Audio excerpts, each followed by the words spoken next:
Oke. Selamat pagi semuanya.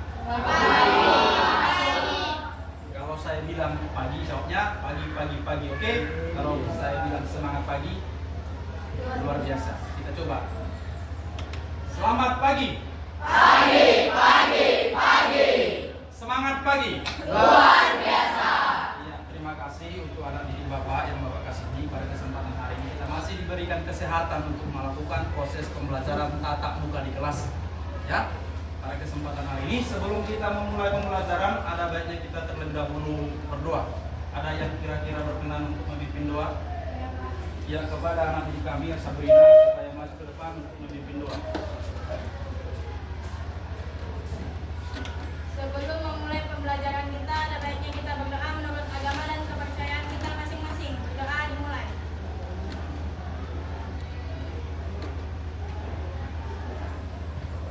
Doa selesai. Terima kasih kepada Sabrina. Kita lanjut untuk mengabsen dulu, ya. Hadir semua ini, ada yang absen? Hadir semua. Tanggal 1 ada Maulana. Kemana Maulana ini? Sakit kamu? Sakit apa? Sakit kaki. Kenapa kakinya? Bengkak. Iya. Bersurat? Ada suratnya nyampe sekolah? Ada. Bagus, luar biasa. Ya. Jadi anak Bapak, hari ini kita akan membahas menjaga keselamatan diri dan orang lain di jalan raya. Tentu pada materi ini bukan hal yang asing lagi bagi kamu, ya. Tiap hari kamu lalu lalang di jalan raya mau ke sekolah itu sudah pasti. Tiap hari kamu melihat kendaraan roda 2 itu sudah pasti. Ada yang pakai helm, ada yang tidak pakai helm, ada yang buka baju, macam-macam di jalanan sana, ya. Tiap hari kamu jumpa jalan berlubang, jalan bagus dan lain sebagainya. Ada kendaraan umum, angkot, roda 4 pribadi, dan ada juga bus, truk pengangkut sampah ataupun tanah, ya. Nah, sebelum kita bahas lebih lanjut, Bapak mau mengajak kalian terlebih dahulu mengamati gambar di bawah ini, ya. Gambar di layar, jelas semua? Nampak armada? Nampak, ya? Buka bukunya, ya. Buka buku semua, ya. Ini ada 4 gambar. Jelas ya? Ada 4 gambar. Nah, tujuan kita mengamati ini adalah kamu boleh nanti membuat kisi-kisi coret-coretan di kertasmu. Ini ada pertanyaan pemantik di bawah. Gambar mana yang perlu kita contoh? Apa alasannya kamu memilih gambar itu? Yang kedua, apa yang terlintas dalam pikiranmu ketika melihat ini? Bandingkan saat kamu melintas di jalan raya. Ada yang naik kereta ke sekolah? Mobil? Diantar orang tua? Jalan kaki? Ngesot? Nggak ada? Nggak ada ngesot, ya. Ya. Jadi tujuan kita mempelajari ini supaya kamu lebih paham, ya, lebih memiliki pemahaman berpanah bagaimana sih berkendara yang baik di jalan raya itu, ya. Harapannya dengan kita belajar ini kamu jadi pelopor keselamatan berkendara. Oke? Nah, saya kasih waktu 2 menit untuk mengamati. Silakan coret-coret di bukunya. Jawab sesuai dengan pertanyaan pemantik yang ada pada tulisan di bawah. Silakan.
Sudah? Sudah? Siapa yang bisa memberikan pendapat dari kelompok 1? Ayo, tunjuk tangan. 1 orang dari kelompok 1. Ada yang bisa kelompok 2, kelompok 3 atau siapapun. Siapa yang bisa memberikan pendapat? Eca, bisa Eca? Oke, coba bacakan Eca. Berdiri, boleh. Manakah gambar yang harus kita contoh? Berikan alasanmu. Gambar nomor 4. Karena seperti yang kita lihat, para pengendara di gambar nomor 4 sudah menaati peraturan lalu lintas seperti memakai helm, tidak mengangkut beban berlebih, tidak menerobos lampu merah, dan berkendara sesuai umur. Ya. Apakah yang ada di pikiranmu saat melihat gambar ini? Jawaban saya berarti masih banyak masyarakat yang tidak menaati lalu lintas seperti pada gambar nomor 1, berkendara di bawah umur, nomor 2, menerobos lampu merah, dan nomor 3, membawa angkutan melebihi kapasitas. Namun, tidak sedikit juga masyarakat yang menaati peraturan lalu lintas seperti pada gambar nomor 4. 3. Bandingkan saat melintas di jalan raya. Masih banyak di lingkungan saya yang tidak menaati peraturan lalu lintas.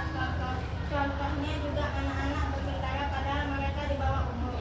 Banyak mobil-mobil truk yang mengangkut dengan kapasitas lebih, menerobos lampu merah, namun pada saat itu saya juga melihat banyak orang yang menaati peraturan lalu lintas. Mereka memakai helm, berkendara sesuai umur, membawa angkutan sesuai kapasitas, dan lain-lain. Mereka juga menunggu lampu hijau menyala. Oke, terima kasih. Kasih tepuk tangan dulu.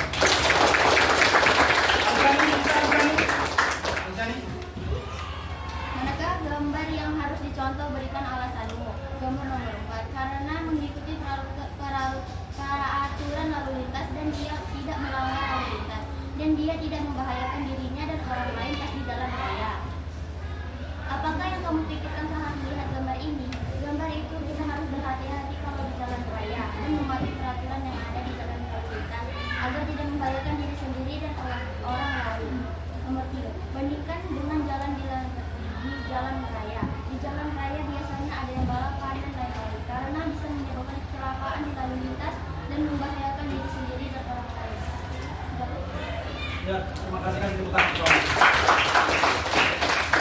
Jadi berdasarkan gambar yang betul itu adalah gambar nomor 4, berhenti di zona merah, tidak melanggar lampu merah. Kalau gambar 1 tidak memakai helm, berkendara di bawah umur. Gambar nomor 2 itu menerobos lampu merah.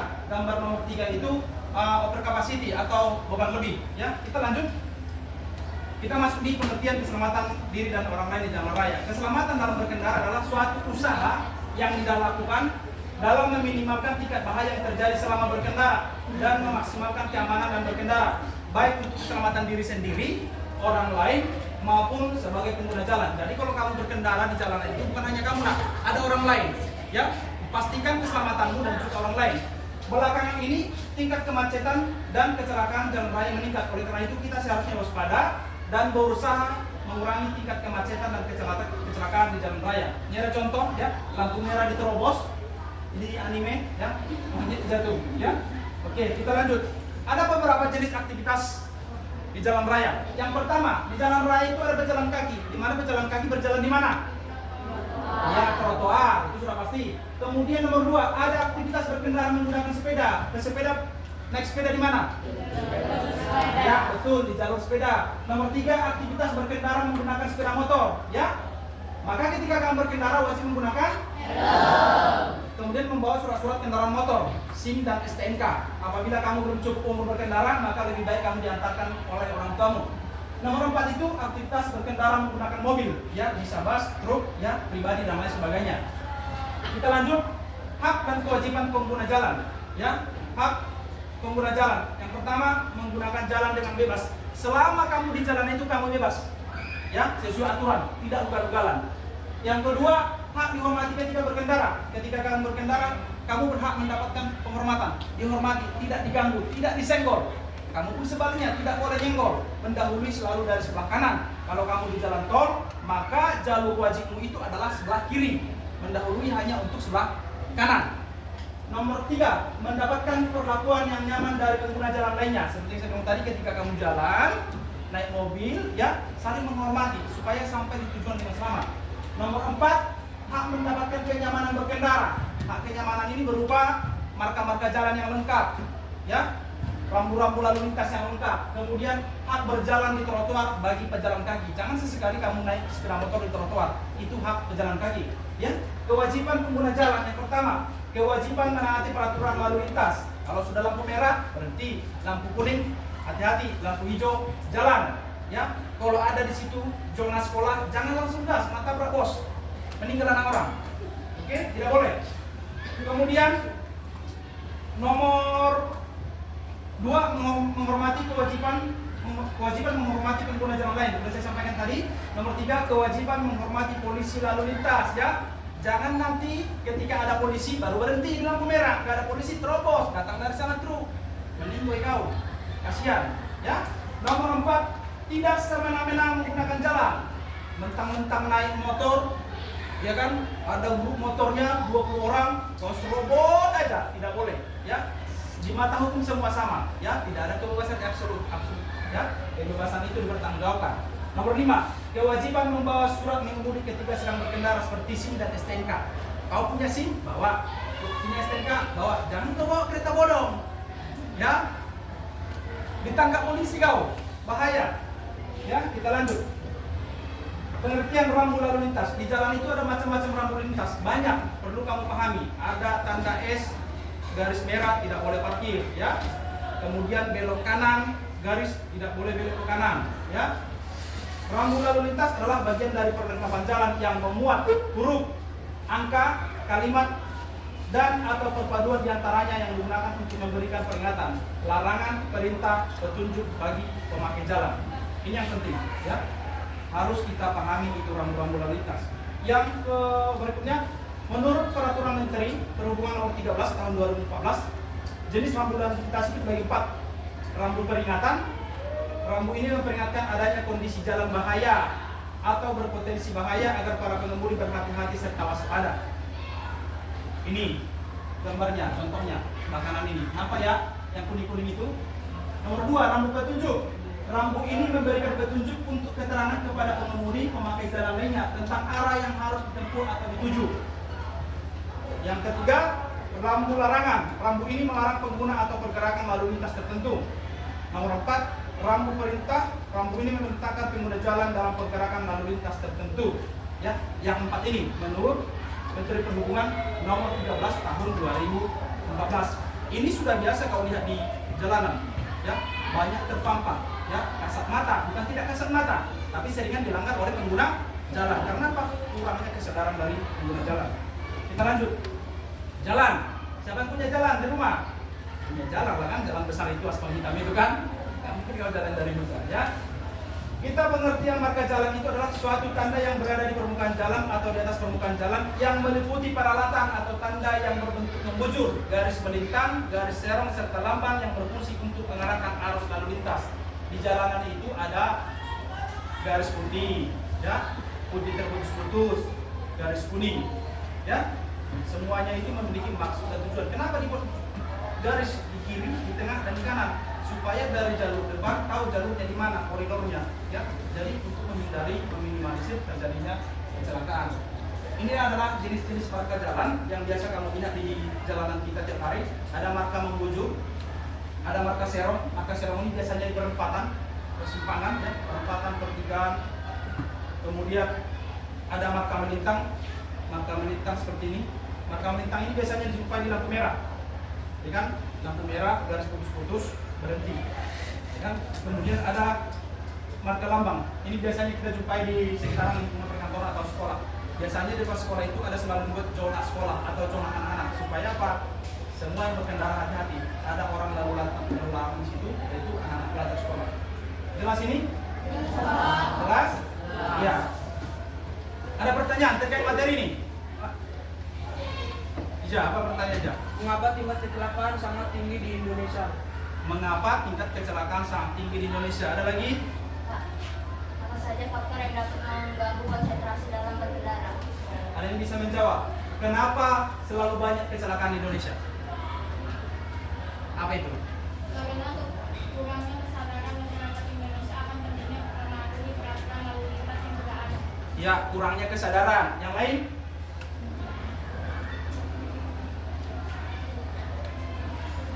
Yang lain? Pandi?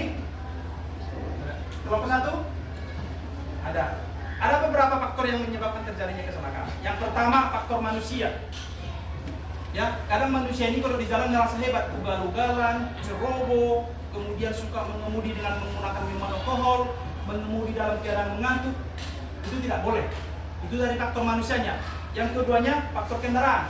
Pada saat kamu berkendara, kamu menggunakan kendaraan yang dimodifikasi tidak sesuai dengan standar.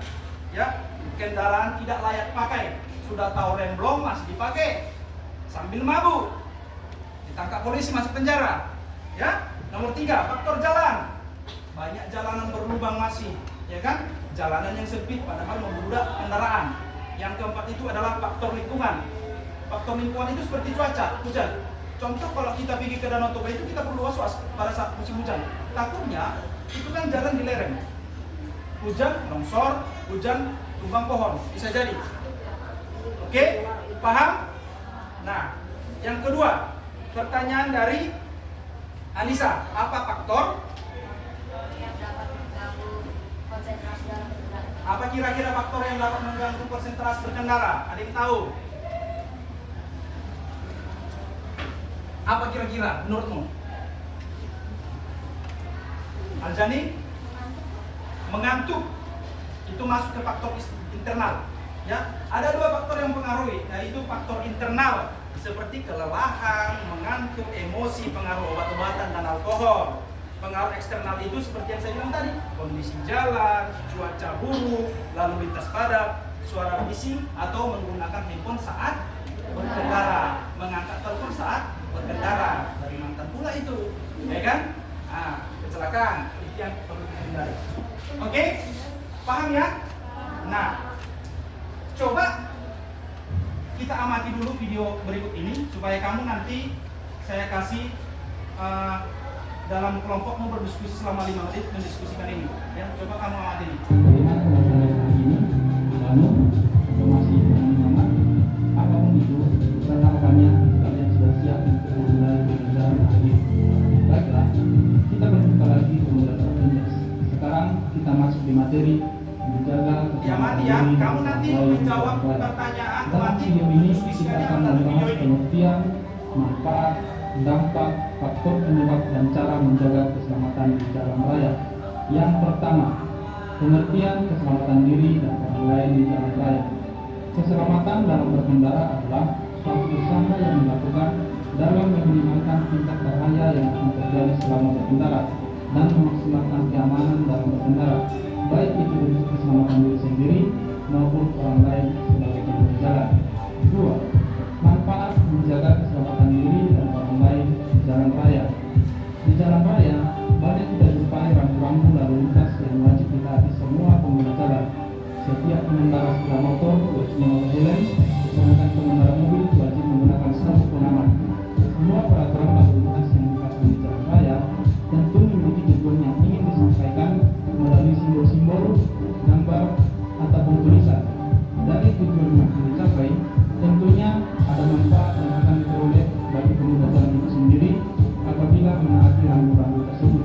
Berbagai manfaat yang didapat kalau kita selalu menjaga keselamatan diri dan orang lain di jalan raya, diantaranya sampai di tujuan dengan selamat, mengurangi tingkat kecelakaan, mengurangi tingkat pelanggaran lalu lintas. 3. Faktor penyebab terjadinya kecelakaan di jalan raya. Faktor emosi.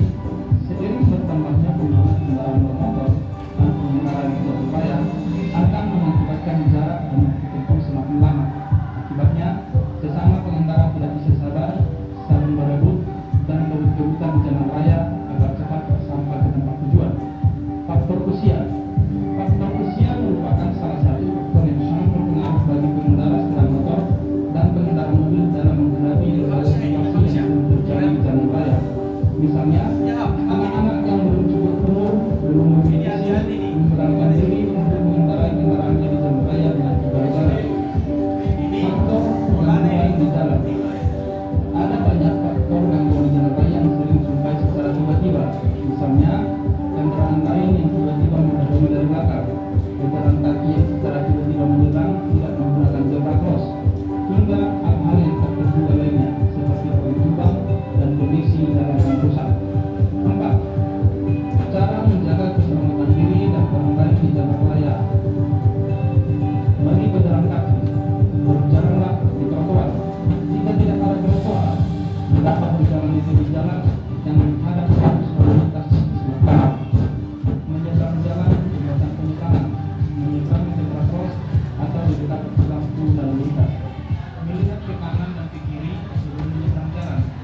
Tentang materi tentang menjaga keselamatan diri dan orang lain di jalan raya. Jadi, Bapak serahkan apabila kalian melakukan perjalanan dekat maupun jauh agar tetap mematuhi peraturan berlalu lintas dan mengutamakan keselamatan berkendara. Juga dari pribadi diri dan sama berkendara. Sampai di sini materi kita saat ini. Jangan lupa takdir. Oke, itu sudah dijelaskan tentang keselamatan di jalan raya. Kita kembali ke materi. Jelas ya videonya ya? Jelas ya? Coba sekarang ini kamu coba diskusikan ini di dalam kelompokmu serta simpulkan apa yang sudah kita pelajari, apa yang sudah kamu tonton, jawab pertanyaan ini, buat kesimpulannya, pergunakan buku paket, LKS, diskusi sesama teman, dan yang paling penting kesimpulannya kamu buat di akhir catatanmu.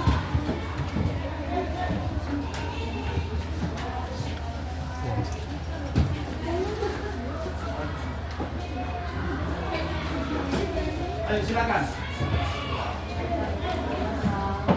Cukup 3 menit ya, sedikit saja, mau sebanyak-banyak. 3 menit saja.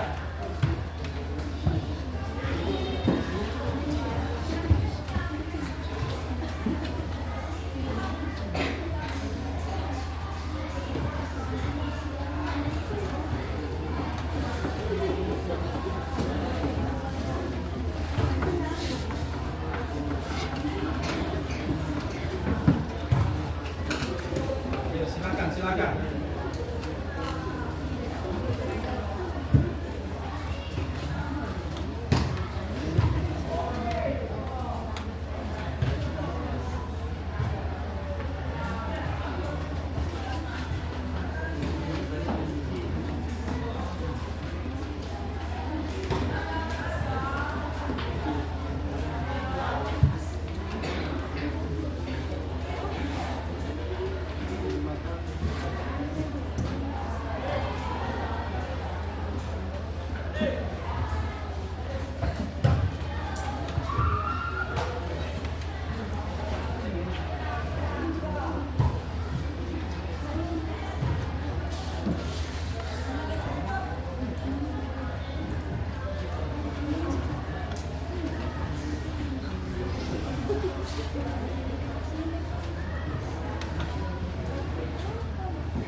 Jangan tidur di kampus ya. Tengok di bukunya ada nggak di situ? Dipakai, diskusikan.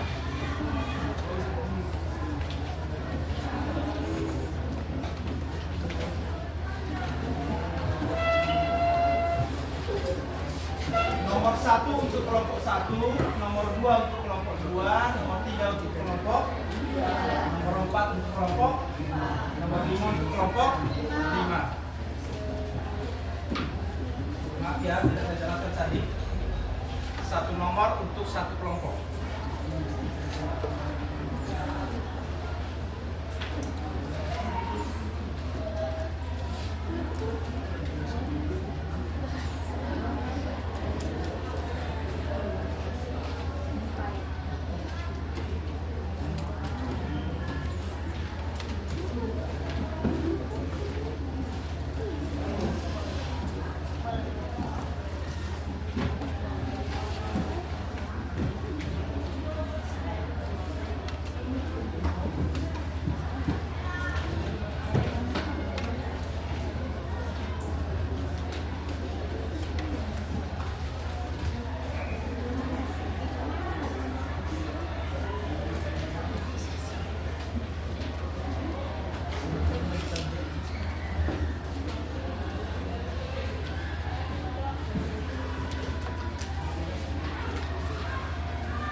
Ada yang mau maju? Kelompok berapa? Belum.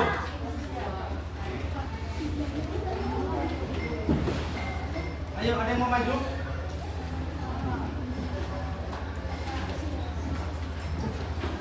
Kelompok Aljani, kelompok 3. Sudah siap? Coba bacakan. Yuk, kita lihat ini kelompok berapa ini? Kelompok 4. Sambil dilanjutkan ya, kelompok 4 silakan maju ke depan. Cara menjaga keselamatan diri dan orang lain di jalan raya. Sini. Coba bacakan. Maju lagi biar dengan kawannya. Ya. Tugas kelompok 4 cara menjaga keselamatan diri dan orang lain di jalan raya. Patuhi aturan lalu lintas. Periksa kendaraan. 3. Gunakan sabuk pengaman. 4. Hindari berkendara saat lelah. 5. Jaga jarak aman. 6. Perhatikan lingkungan sekitar. 7. Lengkapi lampu kendaraan. 8. Cek rute perjalanan. 9. Tunda keberangkatan jika cuaca buruk.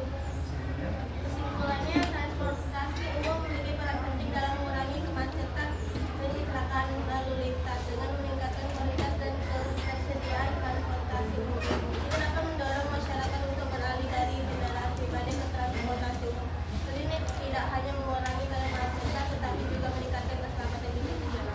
Oke, bagus. Kasih tepuk tangan. Kelompok berapa lagi? Ayo, kelompok 5. Kasih tepuk tangan dulu. Kalau di sana tadi dibilang beralih dari angkutan pribadi ke angkutan umum. Oke, itu kesimpulan mereka. Masyarakat dalam menjaga keselamatan diri dan orang lain di jalan raya. Para penegak hukum ialah para polisi lalu lintas. Polisi lalu lintas berperan dalam mengatur dan membimbing para pengguna jalan raya untuk mematuhi peraturan lalu lintas yang berlaku, seperti menggunakan helm, tidak menerobos lampu merah, dan lain-lain. Polisi lalu lintas juga bertugas untuk memberi sanksi bagi para pengguna jalan raya apabila mereka melanggar peraturan lalu lintas. Contohnya adalah sanksi tilang atau tindakan langsung. Kesimpulan kelompok 5. Perkembangan teknologi telah memberikan banyak manfaat bagi keselamatan di jalan raya. Sistem pengereman, ABC, EB, dan berbagai fitur keselamatan lainnya telah membantu mengurangi risiko kecelakaan. Selain itu, teknologi juga dapat digunakan untuk memantau lalu lintas, memberikan informasi real time kepada pengguna jalan, dan membantu penegak hukum dalam menindaklanjuti pelanggaran lalu lintas. Oke, kasih tepuk tangan. Ya, ini sini tugasnya. Ya, ini nanti dari langsung tugas kelompoknya. Oke, ada lagi? Satu kelompok lagi. Berlomba-lomba. Oke, kelompok 2. Sini. Kelompok 2. Kelompok 4 menjaga keselamatan diri dan orang lain di jalan raya. Menjaga keselamatan diri dan orang lain di jalan raya menggunakan kendaraan. Mengurangi kecelakaan dengan mematuhi aturan lalu lintas. Menyelamatkan nyawa, menghindari kerugian materi, menciptakan lingkungan jalan, mengurangi beban kesehatan, menjaga produktivitas. Kesimpulan, setiap individu memiliki peran penting dalam menjaga keselamatan di jalan raya. Sebagai pengguna jalan, kita harus selalu waspada, tidak terburu-buru, dan menghindari perilaku yang membahayakan diri sendiri maupun orang lain. Karena lebih aman dan tidak menggunakan ponsel saat berjalan adalah suatu tindakan sederhana yang dapat menyelamatkan nyawa. Oke, kasih tepuk tangan dulu. Ini mengurangi kecelakaan, menyelamatkan nyawa, menghindari kerugian, menciptakan lingkungan jalan yang nyaman, kemudian mengurangi beban kesehatan, menjaga produktivitas, mengurangi kerugian. Yalah, kalau mobil kecelakaan kan perlu diperbaikan kan? Oke, itu semua sudah meyakini. Nanti masing-masing kelompok yang tugasnya belum dibacakan kumpulkan ke saya ya. Kita lanjut ini. Yang dibacakan kawanmu itu sudah mewakili ya, dampaknya bagi orang lain. Manfaat yang pertama, sampai tujuan dengan selamat, mengurangi tingkat kecelakaan, mengurangi tingkat pelanggaran. Sudah disampaikan di sini. Ada tadi kan? Oke, dampak menjaga keselamatan diri bagi orang lain ya. Ini dia. Pelanggaran berlalu lintas diakibatkan karena kelalaian berkendara. Karena kelalaian tersebut pengendara yang sudah tertib dan taat peraturan dapat dalam mengendarai kendaraannya pun dapat terkena imbasnya. Kamu sudah tertib, orang lain nggak tertib, kamu kena imbasnya. Ini faktornya, ya, ada disampaikan tadi kelompok 2, faktor emosi, ya, karena sudah padat mau bentuk-bentukan, mau duluan, usia, ya, orang sudah tua tidak lincah lagi, lebih lincah kita yang muda. Nomor 3, faktor gangguan di jalan, karena berlubang, pohon tumbang dan lain sebagainya. Ya, bagi pejalan kaki, cara menjaga keselamatan di jalan raya, ya, menyeberang zebra cross, berjalan di mana? Trotoar, ya. Faktor usia merupakan salah satu faktor yang pengaruh dalam berkendara. Jelas, gangguan di jalan tadi sudah. Ini untuk kendaraan pribadi, sudah saya jelaskan. Bawa surat-suratnya, periksa kendaraanmu, ya. Pastikan aman semuanya. Kemudian dari hasil semua itu yang bisa saya simpulkan adalah menjaga keselamatan di jalan raya adalah upaya yang kompleks dan membutuhkan kerjasama dari berbagai pihak dengan kesadaran, disiplin, dan dukungan teknologi. Kita dapat menciptakan lingkungan berkendara yang lebih aman dan nyaman bagi semua. Ingatlah, keselamatan di jalan raya adalah investasi untuk masa depan kita. Jelas ini? Ya. Jadi, demikianlah pelajaran kita hari ini. Atau ada lagi yang mau tanyakan? Ada? Siapa lagi yang belum mengumpulkan tugasnya? Oke, ini kelompok 1, kelompok 3. Oke, sampai di sini pertemuan kita. Kita lanjut untuk pertemuan minggu depan. Bapak memberi penguatan tetap pembelajar sepanjang hayat, jangan lupa belajar sepanjang waktu, dan jadilah insan pembelajar. Sekian dan terima kasih.